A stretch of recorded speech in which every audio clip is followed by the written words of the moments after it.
کتونکو دا حقیقت دی چې پښتو ژبه خو ژوندۍ ساتلې ده، نه هغه دغه شاعرانو ساتلې ده. محبوب ګل یو ډېر کم عمره خو چې کله د پښتو شاعري کوي نو د الفاظ د کمې را پیدا کېږي او موږ هم دغه شاعران اورو او د دې نه د پښتو ټکي زده کوو، نو هغه بیا مخ په وړاندې بوځو. نو زه خو ورته هرکلیم یم 400 ته راغلی دی او د موقع نه پیدا مخلم چونکې غونډه روانه ده، څو خبرې به ورسره کوم او ویاړ پې کوو. پښتو نړیواله ورځ لمانځل کېږي، اړه کې به یې داسې څه ساتلي وي څه به وایي. علب خان لالا اول خو مننه کوم ستا او په خیر اوسئ، ستا د دې کار او زیار هم ستاینه کوو. نن 21 فروري د ټولو ژبو نړیواله ورځ ده.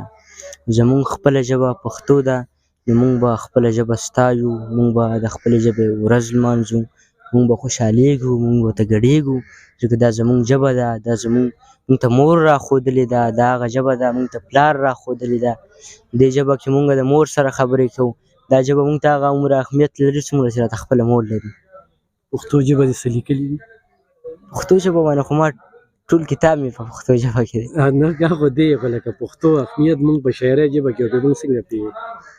موږ د خپلې ژبې دونه اهمیت نه کړو، دې کې د اردو ټکي استعمالوو، د انګلیش ټکي استعمالوو. هغه په کار ده چې د استادانو کتابونه ولوستل شي، واخیستل شي، یو بل ته ورکړی شي، ملګري یو بل ته کتابونه ورکړي. نن سبا کتابونو سره بیخي د خلکو ورانه ده.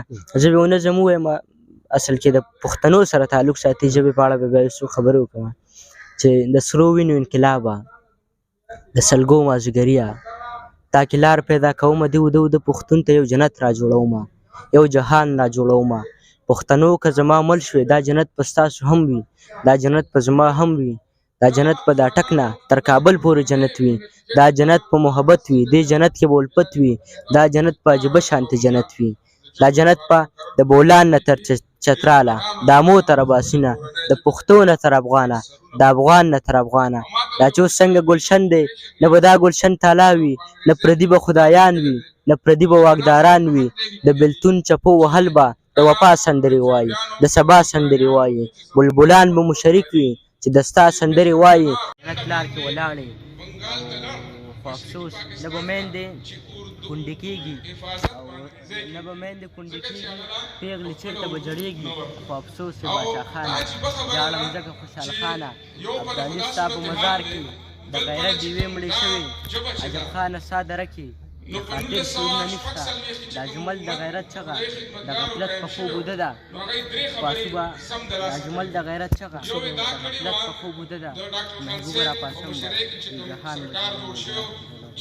زبردست.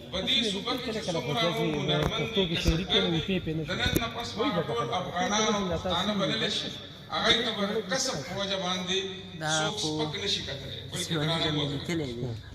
اوس ما درته پکې لږ نیمګړی مو ځکه خوا شوړ یو پروګرام دی، خو شاعران نه دي، دا د کام سترګې، دا د کام پوزه ده، دا د کام خوله ده، کام غوږونه دي. دا شاعران چې نه وي نو ځوانانو کې به جذبې وي، د ازادۍ جذبې، څوک به د خپل حق پوښتنه نه کوي. ما په دې نظم کې د خپل زړه حال ویلی دی، جنت ځان نه جوړوم، داسې وطن جوړوم چې د پښتون پکې اختیار وي، پښتون پکې باچا وي، او پښتون پکې سرکار وي، او پښتون پکې استاد وي، او ټول پښتو ظاهره خبره ده چې هغه د دې قانونو نه، د دوی د لارو کوڅو نه او اجرو نه کتونکو حقیقت درته وایم 400 کې دي، خو پېژندګلو څه د همدغه سوشل میډیا د لارې محبوب ګل ډېر په شوق سره اورم، او انشاءالله د مستقبل ډېر روشن دی چې په دومره کم عمرۍ کې کم الفاظ ده موږ ته راوښودل، او په دې وجه باندې موږ توجه ورکړو چې کم عمره دي. هلکه راځي چې محبوب ګل وګورو چې دوی وایي څه، نو ده خپله غریبي هغې فخر کوي، هغه چې کومه ښودلې ده د مور او پلار او هغه چې کله د دنیا د موسیقۍ کنسرټ کېږي نو د هر کام